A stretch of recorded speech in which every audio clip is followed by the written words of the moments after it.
Meus amados irmãos, nesta noite, com a ajuda de Deus, nós vamos prosseguir estudando a palavra de Deus sobre Atos dos Apóstolos, as verdades de Deus que estão em Atos dos Apóstolos. E hoje nós estamos entrando no capítulo 2 de Atos, que para nós, para a igreja toda, para a igreja universal, quando eu digo igreja universal, não é uma denominação, é a igreja que é composta de todos os cristãos, de todos os matizes, que são cristãos verdadeiros. É muito importante para a igreja de um modo geral. Meus irmãos amados, a Bíblia diz, nós vimos a semana passada, que os discípulos estavam em Jerusalém esperando o derramamento do Espírito Santo. O derramamento do Espírito Santo.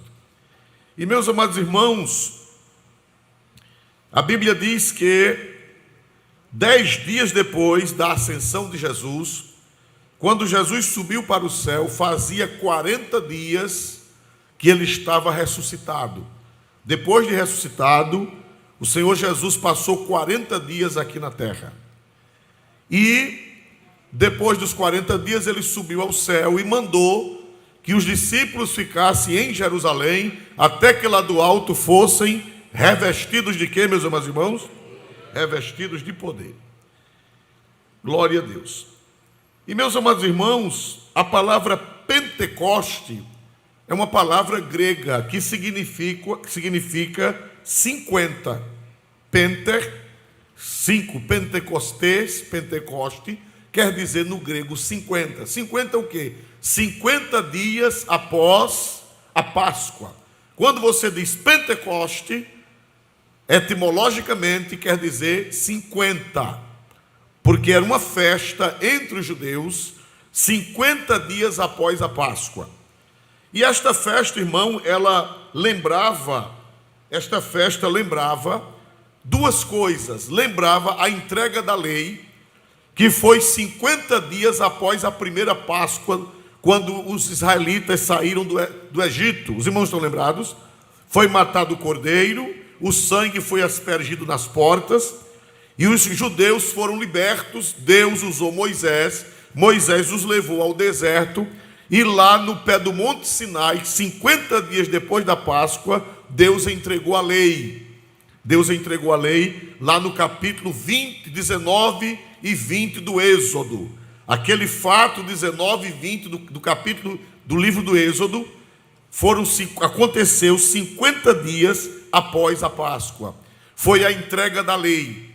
E quando Israel entrou na terra prometida, nesse mesmo dia, era o dia do começo da colheita, era o dia das primícias. Quando Israel entra na terra prometida, justamente nesse dia, era o dia que colhiam-se os primeiros feixes de trigo, de cevada. Os primeiros feixes da lavoura eram colhidos exatamente no dia de Pentecoste.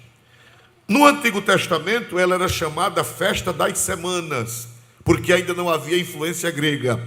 Mas nos tempos de Cristo, como a influência grega era muito grande, então deixou de ser chamado Festa das Semanas, porque eram 7 semanas, para ser chamada Festa de Pentecoste, por causa da influência grega. Muito bem, meus amados irmãos. E a Bíblia diz que eles estavam, capítulo 2, versículo 1, por favor, capítulo 2 de Atos, versículo 1. Cumprindo-se o dia de Pentecostes, estavam todos reunidos no mesmo lugar. Glória a Deus. Cumpridos os dias de Pentecoste, cumprindo-se o dia de Pentecoste, estavam todos reunidos no mesmo. Todos quem? Me ajudem a entender. Todos os discípulos, mas na realidade não eram todos. Eram cerca de 100, não eram todos os discípulos que Jesus tinha, porque está escrito na Bíblia que quando Jesus ressuscitou, já tinha uma comunidade de 500 crentes. Vamos ver isso em 1 Coríntios 15 e 6. Quando Jesus ressuscitou, já existia deixou uma igreja com mais ou menos 500 membros. 1 Coríntios 15, 6. Depois foi visto uma vez por mais de 500 irmãos, dos quais vive ainda a maior parte, mas alguns já dormem também. Quando Paulo escreveu a sua epístola aos Coríntios no ano 53, 20 anos depois da morte de Jesus e da ressurreição, diz que ele conta que quando Jesus ressuscitou, apareceu de uma vez a mais de quantas pessoas, irmãos? 500. Então já existia pelo menos uma igreja de 500 membros quando Jesus ressuscitou. Mas no dia de Pentecoste não tinha 500 lá. Glória a Deus. Deixe-me ver aqui onde fala que a multidão era cerca de 120. Capítulo 1, versículo 15. Veja aí, capítulo 1, versículo 15. E naqueles dias, levantando-se Pedro no meio dos discípulos, ora, a multidão junta era de quase 120 pessoas. Pronto, somente até aí. Lá no cenáculo só tinha quantas pessoas, irmãos? Mas já existiam quantos crentes? Vocês não estão entendendo. Quantos crentes já existiam? 500. E por que só tinha 120 no dia de Pentecostes? Hein, irmãos? Meus irmãos, porque orar é coisa difícil, irmãos. Né? Eu conheci um pastor, ele está vivo, está bem velhinho, e ele falava com uma certa dificuldade, e ele disse, orar, eu oro porque precisa, mas não é muito bom não, glória a Jesus. Ele dizia isso, né? Porque ele dizia que não é fácil, não é que ele não gostava de orar, é que não é fácil se ajoelhar e passar 1 hora, 1h30, 2 horas diante do Senhor, orando, intercedendo, louvando, apresentando as necessidades. Ele dizia que não era fácil. Então existia 500 discípulos, mas para receber o Espírito Santo em oração, só tinha quantos, meus amados irmãos? 120. E os outros 380? Onde estavam? Glória a Deus, hein? Hein, irmãos? Onde era que eles estavam? Não sei, talvez passeando no shopping, não é, irmão? Glória a Deus. Pode saber que a senhora tem crente passeando lá, glória a Deus, né? Talvez, o que mais? Brincando de videogame. Se fosse hoje, claro que naquela época, evidentemente, não tinha essas coisas, mas nós estamos atualizando, nós estamos contextualizando. Fazendo alguma coisa e outra coisa fútil. Quem sabe estava no futebol, quem sabe estava... Que é muito mais fácil essas coisas do que orar. Os irmãos vejam que hoje em dia, cada dia que passa, a oração está ficando mais difícil. Antigamente, quando nós pentecostais chegávamos na igreja, nos ajoelhávamos, chegávamos pelo menos 1 hora, meia hora antes do culto, e nós nos ajoelhávamos e só nos levantávamos quando tocava uma campainha. Hoje nem campainha tem mais, glória a Deus. Não tem mais campainha nas igrejas porque não precisa, porque quando levanta da oração, todo mundo já está sentado. Glória a Deus, irmãos, isso aí é uma realidade, ninguém se ofenda com isso, mas é uma realidade. Glória a Deus, pessoas que chegam para orar cedo, tem muitos círculos de oração, que não são mais círculos de oração, são círculos de conversação. Glória a Deus, né? Só conversa, cânticos e conversa. Tem vigília, irmão, que não é mais vigília de oração. Quando eu aceitei a Cristo, a vigília era 1 hora de joelhos e 1 hora, a noite toda, de louvor, de palavra. Quando estava 1 hora, dobrava o joelho outra vez e só levantava 1 hora depois, mais louvor, mais palavra, e assim até as 5 da manhã, das 11 da noite até as 5, 1 hora de oração, 1 hora de louvor e palavra. Mas hoje não. Hoje leva uma zabumba, glória a Deus, né, irmão? E bate a zabumba a noite toda, e uma bateria batendo, e guitarra, e canta, e traz pregador de fora, chega 5, 6 pregadores, e, meu irmão, não é a vigília de oração. Você passou a noite acordado. Glória a Deus, passou a noite acordado, mas não pode chamar de vigília de oração. Vigília de oração é 1 hora de joelhos, outra hora de louvor e oração e mensagem, outra hora de joelhos, até o dia amanhecer. Quem crê nisso, diga amém, em nome de Jesus, né? E às vezes leva um munguzá e aquela festa, aquela farra, né? Que mais? Café, bolacha, queijo. Tem gente que já está com a boca cheia d'água, né, irmão? Glória a Deus, a essa hora. Então, meus amados irmãos, mas orar é difícil, por isso que eram 500 crentes, mas só 120 estavam no cenáculo em oração. E as coisas só acontecem através de quê, meus amados irmãos? Oração. De oração, irmãos. Não sei se foi John Wesley que disse que quase com certeza foi ele. Ele disse que Deus não faz coisa alguma senão em resposta das orações, irmãos. Glória a Deus, nós estamos orando, e eu sei que tem gente orando por um avivamento, orando por um despertamento espiritual, orando pela mocidade, orando pelas crianças, orando pelos jovens. Tenho certeza que tem gente orando, porque se não tivesse, não estaria acontecendo o que Deus está fazendo. Tem alguém orando, tem ou não tem, irmãos amados? Tem alguém orando de madrugada, tem alguém orando na consagração, tem alguém orando no círculo de oração, tem alguém orando antes do culto, de joelho, buscando a Deus. Deus vai dar grande vitória, porque tem gente orando. Agora, nunca vamos esperar que todos orarão, nunca vamos esperar, porque gravem isso na mente. Quantos discípulos já tinha quando Cristo foi para o céu, ressuscitou e foi para o céu? Já tinha 500. E na oração? 120. Você faz parte dos 380 ou dos 120? Glória a Jesus. Olha, cuidado para não mentir. Jesus pode voltar hoje. Glória a Deus. Aleluia. Glória a Deus. Você faz parte dos 380 ou dos 120? Tem gente que chega na igreja e nem se ajoelhar. Quando eu era novo crente, dizia assim: tem a oração do cipigato. Era aquele crente que chegava na igreja já na hora do culto, aí fazia assim, se ajoelhava, fazia, aí se levantava. Glória a Deus. Era a oração do cipigato que os pastores diziam. Hoje nem essa faz mais. Tem gente que chega na igreja, senta.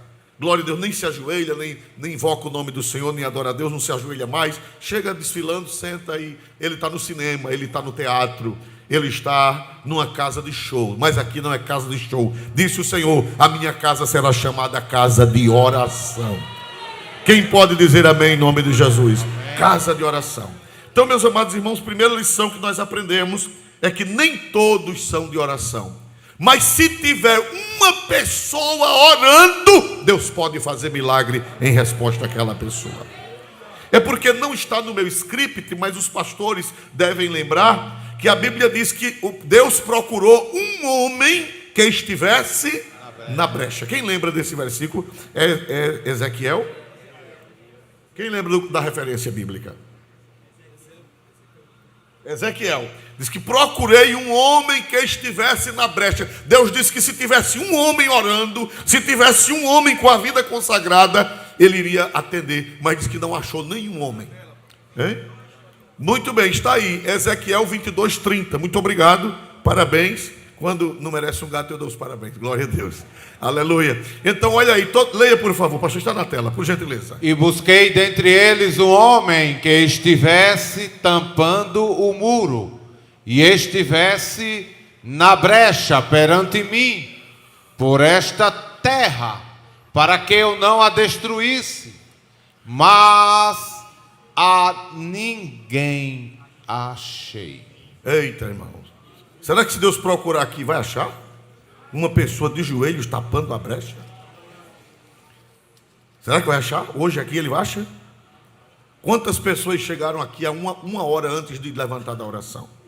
Chegaram aqui e dobraram os joelhos. Quantas pessoas chegaram aqui 1 hora e dobraram os joelhos? Ou meia hora, 30 minutos. Quem chegou 30 minutos aqui e dobrou os joelhos e começou a interceder pela igreja, a interceder pelo ministério, a interceder pelas crianças, a interceder pelos adolescentes, a interceder pelos jovens, a interceder pelos anciãos, a interceder pelos casais, pelas famílias, a interceder por um derramamento do Espírito Santo, a interceder para Deus abençoar a igreja, para Deus tirar os escândalos, para Deus fazer milagre, para Deus repreender a fúria do diabo, para Deus abençoar a pátria, para Deus abençoar o Brasil, para Deus repreender o espírito da fome, o espírito da miséria, o espírito da destruição. Deus disse: eu procurei dentre eles um homem que estivesse tapando a brecha. Brecha por quê? Porque aí fala de uma barragem. Quando uma barragem dá uma brecha, o que é que pode acontecer? Quando a brecha vai abrindo, o que é que pode acontecer, irmão? Um desastre. Então tapar a brecha quer dizer fechar as destruições, tapar aquilo que pode causar um grande prejuízo e pedir a bênção do Senhor. Amém? Então nós já aprendemos isso. Agora vamos ao capítulo 2, versículo de número 2. Capítulo 2 de Atos, versículo 2. E de repente veio do céu um som, como de um vento veemente e impetuoso, e encheu toda a casa em que estavam assentados. Quem pode dizer amém, irmãos? Primeira coisa que nós aprendemos aqui neste versículo é que Deus opera de repente. A palavra de repente no grego é egeneto, que significa sem aviso prévio. Os avivamentos de Deus, irmãos, eles vêm de repente. Por isso que muita gente não está crendo que vai haver um avivamento, porque olha para as circunstâncias. Se você olhar para as circunstâncias, você não vai crer mesmo. Se você olhar para o que está acontecendo, você não vai acreditar mesmo. Se você olhar para o mundo, se você olhar para a sociedade e se você olhar para a situação da maioria das igrejas, você vai dizer, meu Deus, não vem mais. Mas Deus opera de repente. Quem pode dizer glória para Deus nessa noite? De repente. Num abrir e fechar de olhos, tudo pode mudar. Tudo pode mudar. Então, irmão, não deixe de crer no agir de Deus. Na sua casa, na sua família, nos seus filhos, nos seus netos, nas suas netas, nos seus pais. Não deixe de crer no milagre, porque Deus sopra de repente, alguma coisa vai acontecer. Contrário às circunstâncias, contrário às adversidades, contrário à frieza, contrário à indiferença, de repente, o vento sopra. Não sei se vocês conhecem um hino de uns 20 anos ou 30, não sei, que diz: quando o vento soprar, tudo vai se mover, tudo volta ao lugar quando o vento soprar. E para Deus operar, precisa de quê? De nada, é só de repente. Um avivamento vem de repente. Se tiver alguém na brecha, o segredo é ter alguém na brecha, orando, intercedendo, tapando a brecha, né? A coisa rompendo, a coisa ruindo, a coisa rachando, e você na oração, tapando a brecha. Aleluia! Não se incomode se os outros não querem. Não se incomode com a vida de ninguém. Cuide da sua vida. Diga, eu vou tapar a brecha, eu vou tapar a brecha. Se você quiser me ajudar, bem. Se não, glória a Deus. Eu conheci um pastor de saudosa memória, uma pessoa muito importante, e aquele pastor, ele tinha os filhos, e naquele tempo não podia fazer barulho, hoje não pode fazer barulho. E ele tinha um culto matutino na casa dele, e ele ligava uma corneta dentro de casa. Ele era um pastor e ele evangelizava no lombo de um jumento, do lado de uma caçambazinha de madeira, uma corneta de som, e na outra caçamba a bateria, o aparelho de som e a bateria, e a corneta ia no braço, no jumento, evangelizando. E ele pegava essa corneta de madrugada na casa dele às 4 da manhã e ligava esse som para acordar os filhos. Glória a Deus. Ele dizia, ele falava grosso, dizia, eu vou orar, e quem quiser orar comigo se levante, quem não quiser fique dormindo. Quem era doido de ficar dormindo com um vozerio desse de madrugada dentro de casa? Tudo se levantava a pulso, mas se levantava para orar. Glória a Deus. E foi uma época de grande avivamento. Isso foi em Santana do Ipanema. Isso foi nos anos 1959 para 1960. Foi um grande avivamento, porque tinha gente na brecha. Tinha gente na brecha. E o Senhor visitou aquela igreja, e o Senhor fez reboliço naquela igreja de 1959 para 1960. Por quê? Porque Deus está procurando alguém na brecha. Se não se incomode se os outros não lhe acompanharem. Não se incomode se os outros não lhe ajudarem. Vá tapar a brecha de joelho na oração. Amém? Glória a Deus. Meus amados irmãos, de repente, as coisas de Deus vêm de repente. Segunda coisa que eu aprendo, elas vêm de onde? Leia de novo, por favor, o versículo 2. E de repente veio do céu. Veio de onde, irmãos amados? Mais forte, veio de onde, irmão? Do céu. Pronto. Meus amados irmãos, o que é que nós aprendemos aqui? Na ausência das coisas vindas do céu, o que é que os homens fazem? Quando não vem do céu e os homens querem, o que é que acontece? Não vem do céu, não quer esperar em Deus que venha do céu, e as pessoas inventam coisas da terra. Quando você liga a internet hoje em dia, você vê coisas absurdas e bizarras na internet, dizendo que são pentecostais, envergonhando o nome pentecostal, envergonhando o nome pentecostal. Coisas absurdas, coisas esdrúxulas, coisas terríveis na internet. As pessoas fazendo coisas ridículas, dizendo que são pentecostais e se envergonham. Isso aí, irmão, é o diabo usando para quê? Para que não se busque o verdadeiro. Com medo do falso, não se busque o verdadeiro. A Bíblia diz que veio do céu. Do céu. Nós não queremos invenções da terra, nós queremos avivamento vindo do céu.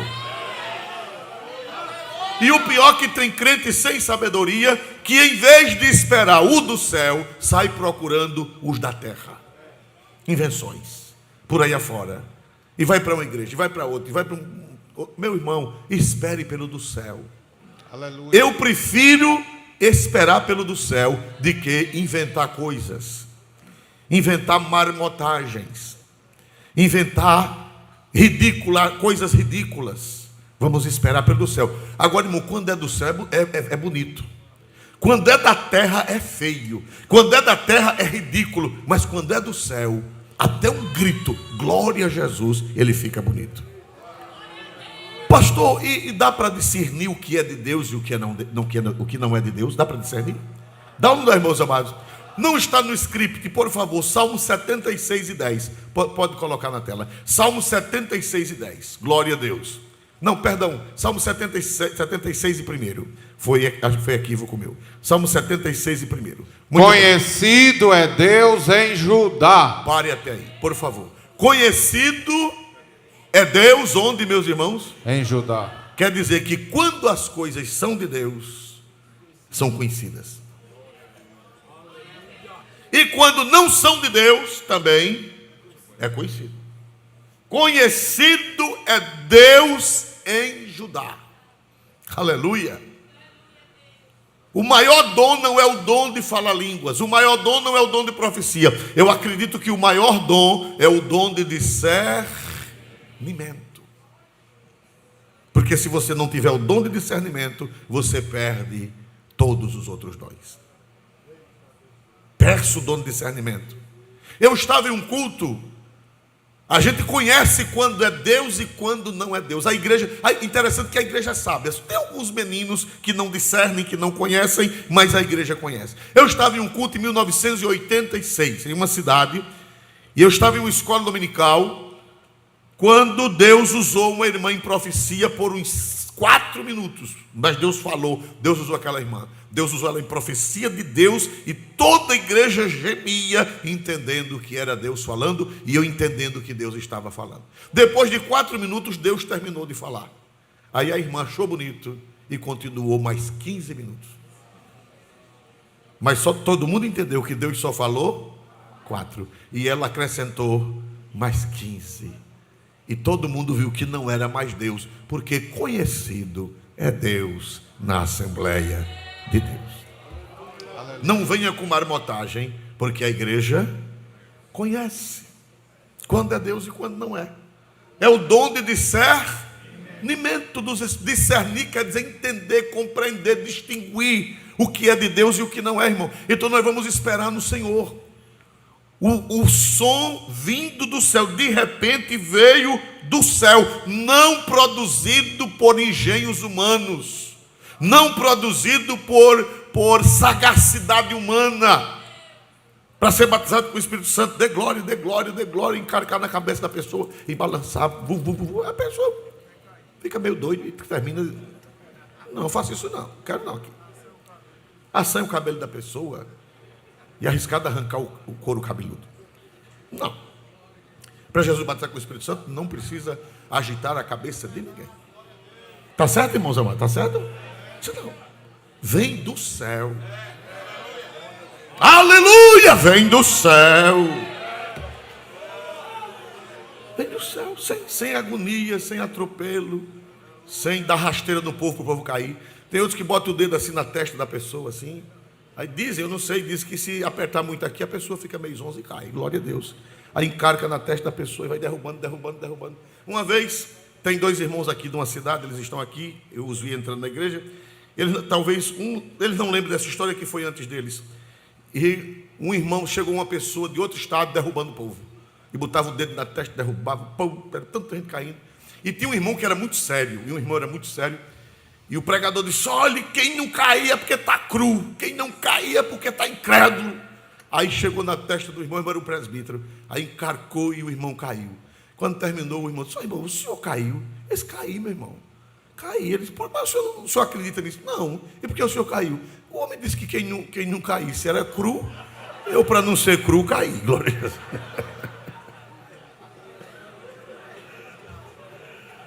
Glória a Deus. Você lembra desse negócio? Pastor Olímpio lembra dessa marmota. Mas não foi ele não, glória a Deus. Foi o pastor Alberto. Glória a Deus, foi ele não. Porque alguém pode dizer que foi ele. Foi não, hein? Esse irmão já dorme no Senhor, esse irmão que caiu. Então, irmãos amados, não queremos invenções humanas. A Assembleia de Deus não precisa disso. De coisa da terra, de sagacidade da terra, de invenção. Isso não edifica, isso não leva a nada. Quando termina, a pessoa está com a cara para cima, sem nada, vazia. Batismo com o Espírito Santo revoluciona a vida das pessoas. Batismo com o Espírito Santo lhe dá visão espiritual. Batismo com o Espírito Santo lhe traz discernimento. Batismo com o Espírito Santo lhe fortalece para você ser crente e fazer a obra de Deus. Quem diz aleluia para Jesus? Mas tem que vir de onde, igreja? Tem que vir de onde? Amém? Amém? Do céu, venha. É do céu. Eu já vi muito isso, vindo do céu. De repente vem do céu. O pregador está pregando, de repente o Espírito é derramado. Já vi. O pregador está pregando a palavra, do nada o Espírito é derramado e as pessoas começam a falar em outras línguas e a profetizar. Glória a Deus. Eu já vi a banda tocando, banda de sopro, banda de instrumentos de sopro. E eu já vi, um dia eu estava em um culto quando a banda tocou em 316 da harpa. E quando eu estava do lado do coral e olhando para a banda estava de frente. Quando o culto normal, e eu olhei para a banda e vi fumaça branca saindo em aspiral de dentro dos instrumentos. E eu não disse a ninguém. Daí a pouco o Senhor começou a batizar com o Espírito Santo e a banda não pôde terminar o hino.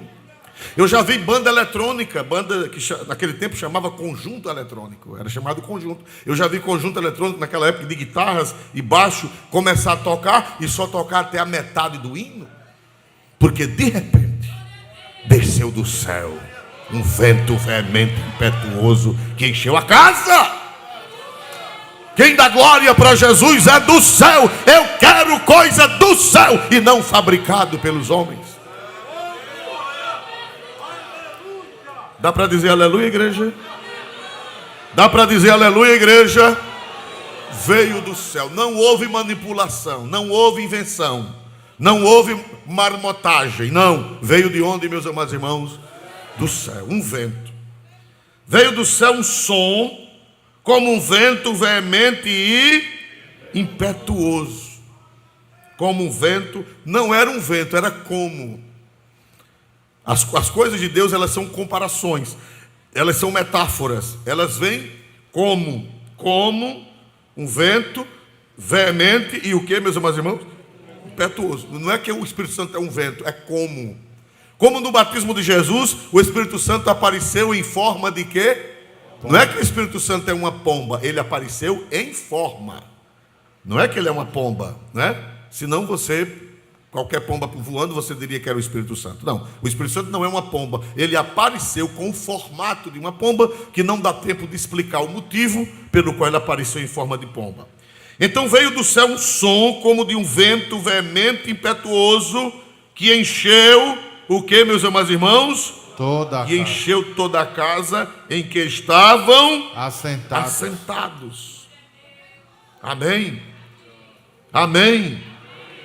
Um vento impetuoso e estrepitante é símbolo do Deus poderoso e soberano e absolutamente livre.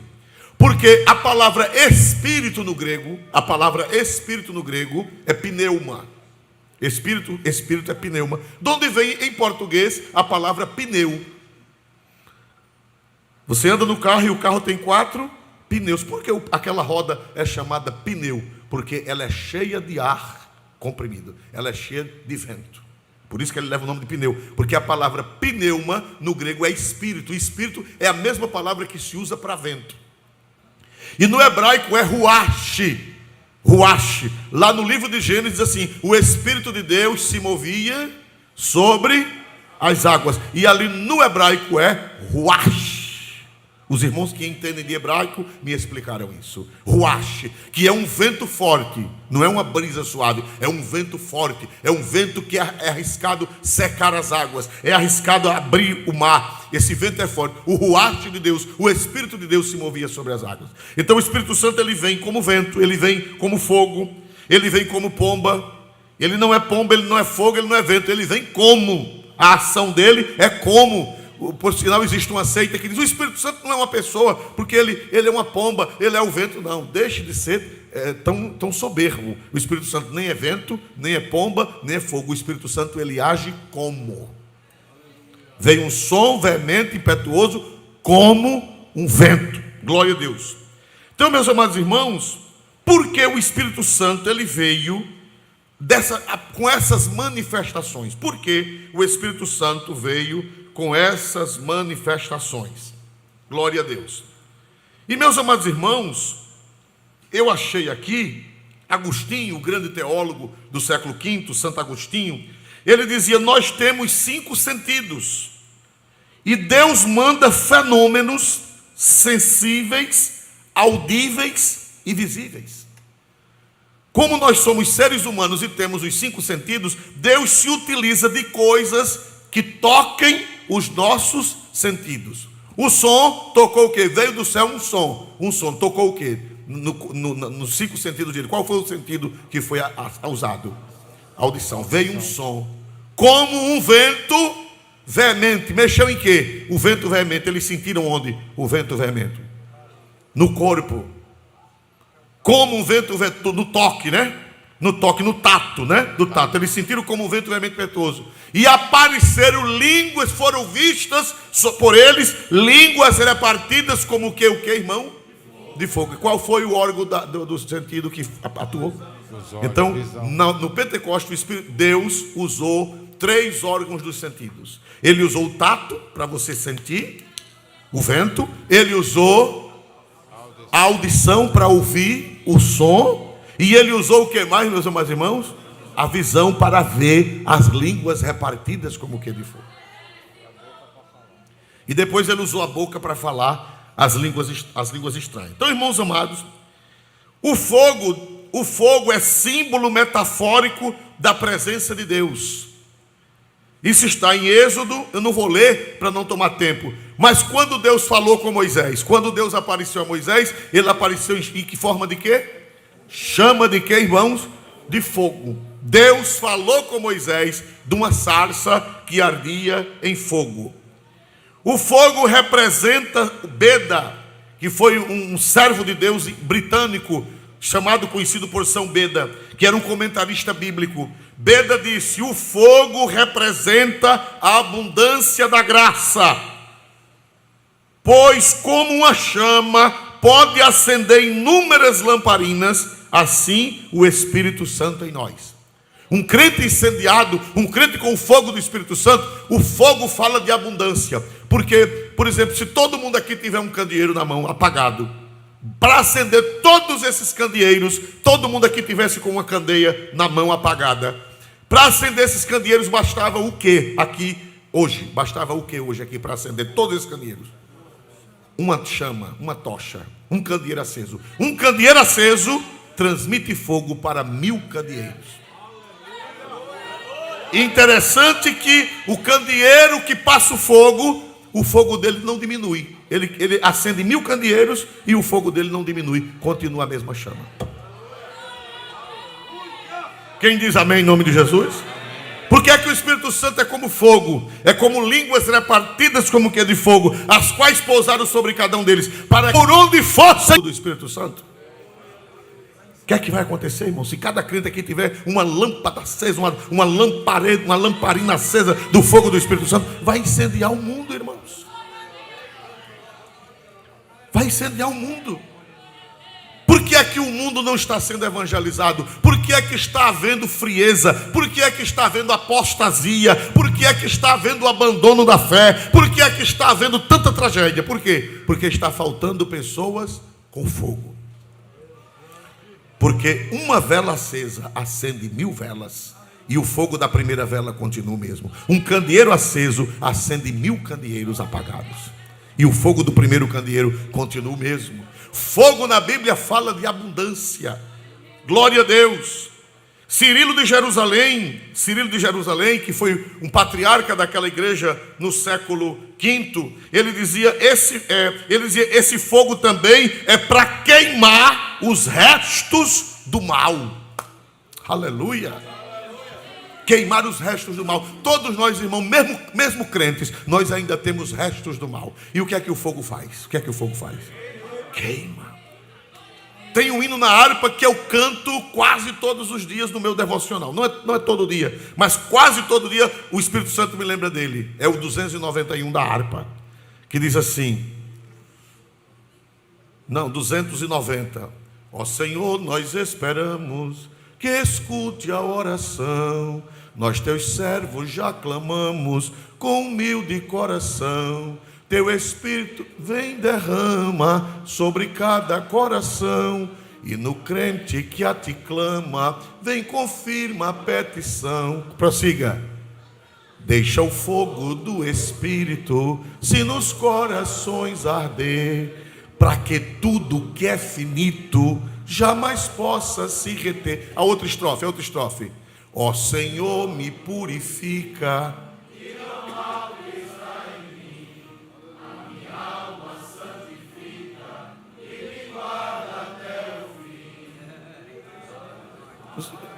Dai-nos mais da tua graça.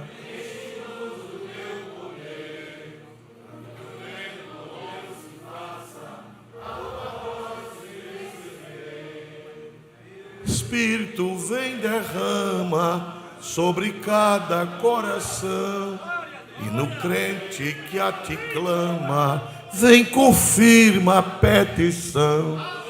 Ó Senhor, me purifica. Tira o mal que está em mim, a minha alma santifica. Ó Senhor, me purifica, tira o mal que está em mim. O fogo do Espírito Santo é para esterilizar as nossas almas. Antigamente na guerra, você sabe como era que esterilizava os bisturis das guerras? Mesmo nos hospitais que não havia recursos, você sabe como era que as facas de cortar, fazer cirurgia, elas eram esterilizadas? Quem sabe como era? Fogo. Simplesmente. Para não passar bactérias, para não passar vírus para os cirurgiados, eles pegavam fogo e acendiam na faca. A faca ficava pegando fogo do bisturi. Aí quando a faca estava incendiada, ia lá e cortava. Oh, meu Deus, tenha misericórdia. Então, meus amados irmãos, nós precisamos desse fogo para tirar os restos do mal. No hino da harpa, o hino 5, vamos ver o hino 5? Vocês precisam aprender a cantar. Os hinos da harpa têm teologia pura. Espírito, alma e corpo, oferto a ti, Senhor, como hóstia verdadeira, em oblação de amor. Escuta só. Eu tudo a Deus consagro. E agora?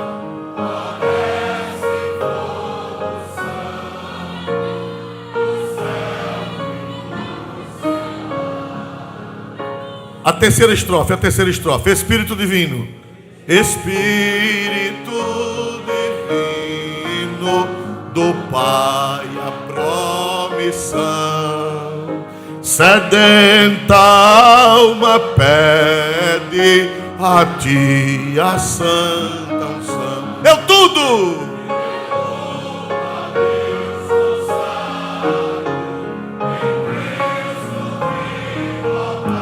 Desce.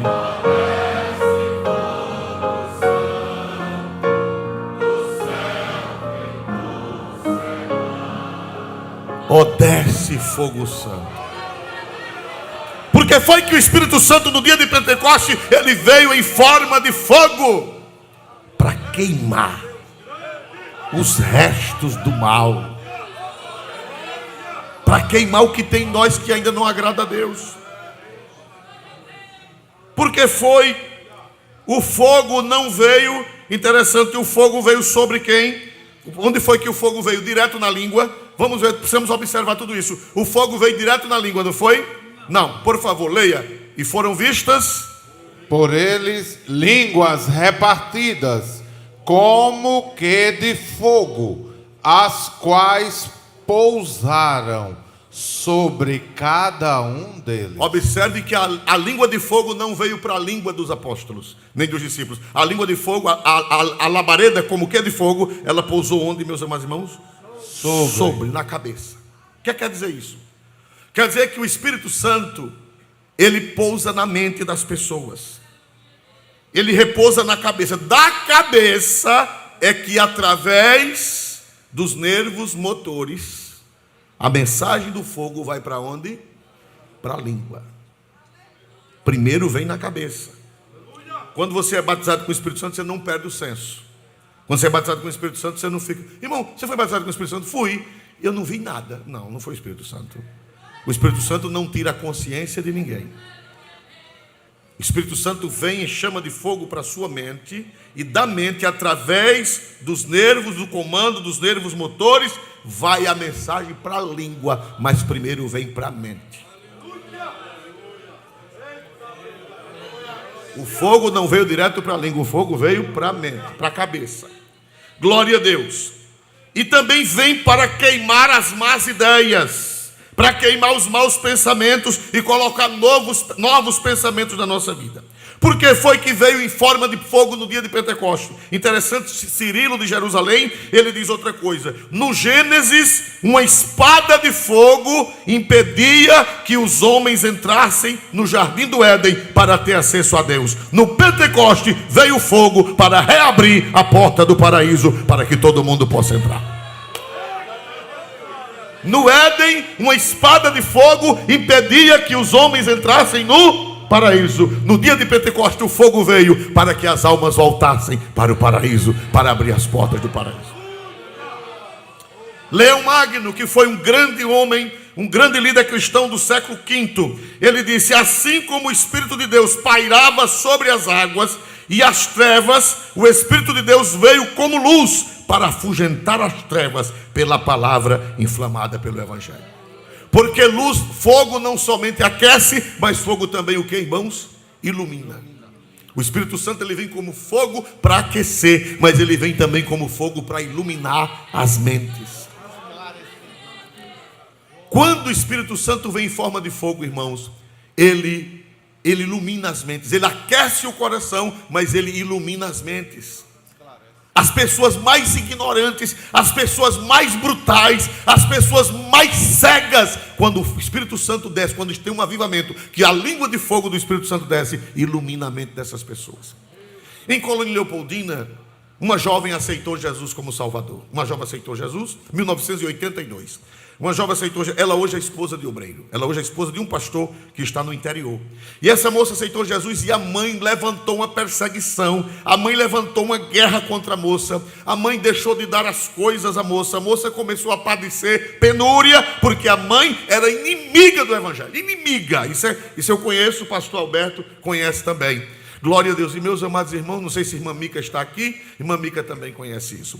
Meus amados irmãos, foi que aconteceu. A mãe dela, inimiga de crente, batia nela, rasgava a roupa, e às vezes queria negar até a comida porque ela aceitou. A mulher inimiga, a mulher era possessa. Irmãos amados, Deus prepara que a mulher sai da casa, morava numa casa de aluguel, saiu da rua onde morava, longe da igreja, e alugou uma casa na frente da igreja. Olha como é que Deus faz. E um dia Deus mandou fogo. A mulher ruim, a mulher não queria saber de ser crente, mas Deus mandou um fogo nesse dia. O Senhor batizou tanta gente com o Espírito Santo. A igreja era bem pequenininha, e do púlpito eu avistava a casa. Do púlpito avistava a casa do outro lado da rua. E eu olhava do púlpito o fogo pegando, o Senhor batizando, as almas aceitando Jesus, e a mulher de vez em quando abria a porta. Não tem aquela casa de 2 rolos, uma porta em cima e outra embaixo? Ela abria e fazia pá, pá. Pá, pá. E eu dizia, traz ela, Jesus, traz ela, Jesus. E ela fechava e abria, fechava e abria. Umas 10 vezes ela fechou e abriu. Acho que na 11ª ela abriu as 2 bandas, correu e aceitou Jesus como Salvador. E morreu com mais de 100 anos, crente na pessoa bendita de Jesus Cristo. Que foi que fez aquela mulher entender o Evangelho? Que foi que fez aquela mulher entender a cegueira que ela tinha e aceitar a Cristo? Que foi a luz do fogo do Espírito Santo na igreja. O que foi que fez aquelas 3.000 almas que crucificaram Jesus? Muita gente que aceitou Jesus no dia de Pentecostes, 50 dias depois da Páscoa. Muita gente dos que crucificaram Jesus aceitaram Jesus. Por que eles aceitaram Jesus? 50 dias antes eles crucificaram a Cristo, e 50 dias depois eles aceitaram. Por quê? A luz do Espírito Santo. Por que é que as pessoas não estão resistindo ao Espírito Santo? Por que é que as pessoas não estão sendo crentes? Não está havendo uma grande colheita. É porque está faltando a chama do Espírito. Quando a chama do Espírito desce na igreja, quantas almas aceitaram a Cristo naquele dia?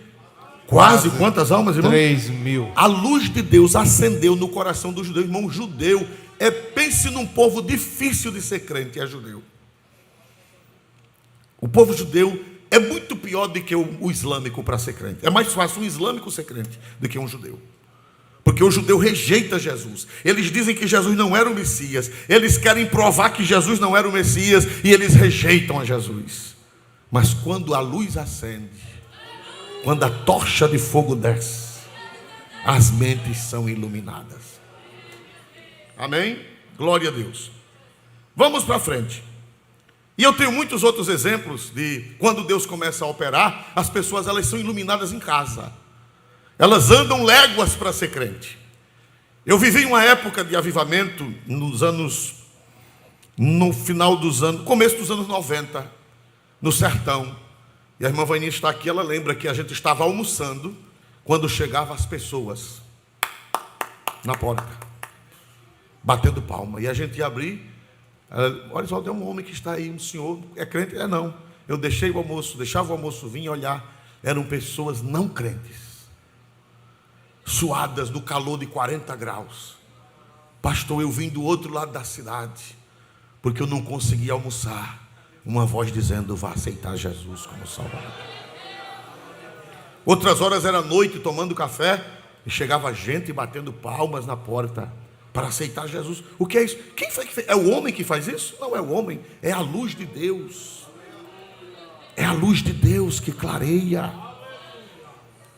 Por isso que o Espírito Santo ele vem em forma de fogo para iluminar as trevas. Irmão, se o Espírito Santo for derramado nesses últimos dias, essas trevas que estão aí da cultura woke, essas trevas que estão aí do progressismo, essas trevas que estão aí que promovem a imoralidade, os governos promovendo o pecado, os governos pagando caro para que o pecado seja divulgado, para que o pecado seja propagado. Irmão, isso para o Espírito Santo não é nada, é só a luz de Deus descer. E essas trevas serão dissipadas. Não tem barreira para a luz de Deus, não tem barreira. Não tem barreira para o Espírito Santo. Quando ele desce, ele alumia, ele esclarece as mentes. Não é obra do homem, é obra de Deus. Eu vou encerrar porque eu quero vocês ouvirem cantar mais um hino bem bonito. Glória a Deus e glória a Deus. Ele veio em chama de fogo no dia de Pentecostes. Para um pouquinho, para encerrar, para vocês já vão aí treinando aí, vá cochichando aí, Mateus, qual é o hino. Glória a Deus, para não demorar muito. Glória a Deus. A diferença, quando Jesus ressuscitou, olhe para cá, veja para cá. Quando Jesus ressuscitou, já vou encerrar, mas tem 5 minutos ainda para o hino que ser cantado. Quando Jesus ressuscitou, o que foi que aconteceu? Ele apareceu aos discípulos e ele fez o quê? Soprou sobre eles e disse, recebei o Espírito Santo. No dia da ressurreição, 50 dias, o Espírito Santo veio. Para aí, eles não já tinham recebido o Espírito Santo? Já tinha. Mas olha o que é que Agostinho diz. A diferença entre o sopro de Jesus em João 20 e 22 e Atos 2 e 2, com o derramamento do Espírito Santo, é que ao que não tem, para que tenha. Ele dá o que não tem para que tenha, e ao que já tem, para que tenha com maior abundância. Porque se um não pudera ter mais do que o outro, não teria dito Eliseu ao santo profeta Elias: o Espírito que está em ti, haja em dobro sobre mim. Você já tem o Espírito Santo, mas o Senhor quer soprar, o Senhor quer dar um derramamento, o Senhor quer mandar um vento veemente e impetuoso. Quem quer entrar nesse vento? Quem quer entrar nesse vento? Deus vai mandar um vento veemente e impetuoso que vai encher toda a casa. Meus irmãos, tem alguém nesta noite que se decidiu aceitar o Senhor Jesus, foi iluminado pela luz do Espírito Santo, pela lâmpada, pela tocha do Espírito Santo? Nesta noite venha, o Senhor está aqui presente, pronto para lhe salvar, pronto para lhe perdoar, pronto para lhe usar, lhe encher do Espírito Santo e você ser uma lâmpada acesa para acender milhares e milhares de outras lâmpadas. Se tem, se aproxime e nós vamos orar pela irmã Redjane. Essa irmã ela é de uma congregação nossa no Jacintinho. Ela está com um problema, uma doença que os médicos dizem que não tem cura, mas o Senhor Jesus Cristo pode curá-la hoje na sua casa. Tem um jovem que está completando 49 anos e ele pede as orações. Está com mais ou menos uns 10 anos que ele completa 49, glória a Deus. Todo ano ele vem aqui e está com 49 anos, glória a Deus. É o Bena, né, Bena? Glória a Deus. Desde o menino que ele completa 49 anos, irmão, glória a Deus. E hoje, mais uma vez, ele completou 49, glória a Deus. É assim, está renovado, né, irmão? Glória a Deus. Tem alguém para o Senhor esta noite? Tem alguém? Levante sua mão. Tem uma pessoa, glória a Deus, igreja. A luz de Deus está acesa, a luz de Deus está acesa. Só a luz do Espírito é que pode penetrar nas almas, irmãos. Está aqui um jovem, glória a Deus, meu filho. Deus te abençoe. Glória a Deus. Pode ficar aqui na frente da mesa da Santa Ceia.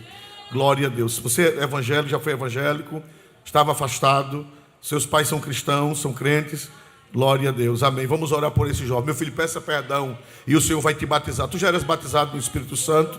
Não era, mas vai ser batizado em nome do Senhor Jesus Cristo. Quem diz amém em nome do Senhor, irmãos? Você vai ser uma lâmpada acesa para acender muitas outras lâmpadas que estão em trevas na face da terra. Tem uma segunda pessoa para o Senhor? Levante a mão. Uma segunda pessoa para o Senhor? Tem uma segunda? Levante a mão. Diga: pastor, eu entendi o Evangelho, eu entendi as coisas de Deus. Deus alumiou minha mente, Deus iluminou minha mente. A lâmpada pousou, a lâmpada, a língua de fogo pousou na minha cabeça. Glória a Deus. Tem alguém nesta noite? Se não há, que o Espírito Santo fale mais alto e melhor o seu coração. Vamos orar pelo Bena. Jovem, peça perdão a Jesus dos seus pecados. Diga: Senhor Jesus, me perdoa, lava-me no teu sangue, transforma a minha vida e acende a minha lâmpada para eu acender muitas outras lâmpadas na face da terra. Feche os olhos e peça perdão ao Senhor. Vamos orar a Deus. Pastor Walter, por favor, venha fazer esta oração. Quem necessita das orações, igreja, sábado começa.